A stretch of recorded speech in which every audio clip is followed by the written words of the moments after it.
And the question is kung pwede niyo pang i-retract kahit na permahan niyo na yung job offer.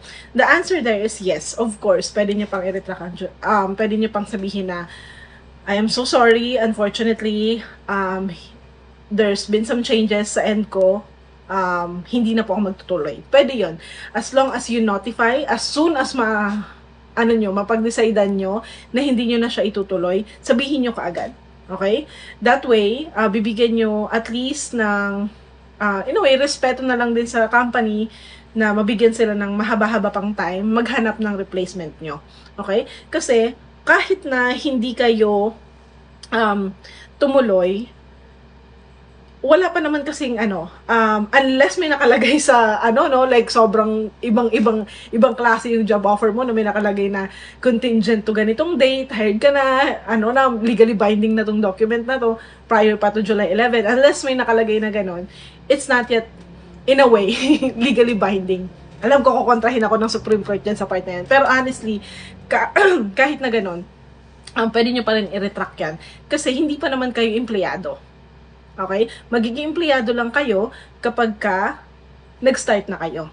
And prior to that, prior to July 11, kayo ay candidate pa lang na pwede pong magbago ang isip. Pwede yung sabihin na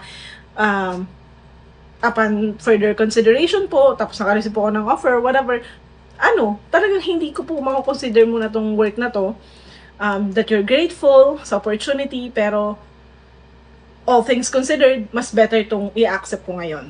And it's not yet the time for us na magka-work together. And that's okay. Okay? Company nga, pwedeng bawiin ang contract nyo kapag nagbago isip or pangailangan nila, di ba?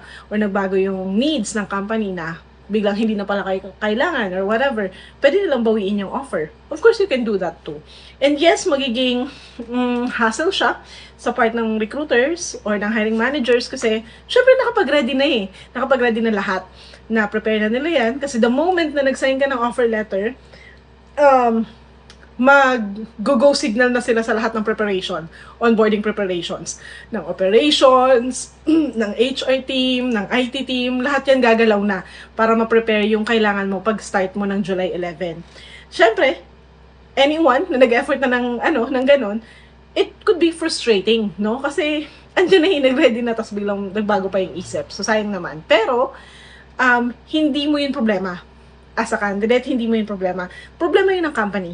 Dapat na-anticipate nila yun, si recruiter din, dapat na-anticipate nila. So, dapat nakapag-prepare na sila ng mga buffer candidates or backup candidates na tawagin. Or kaya,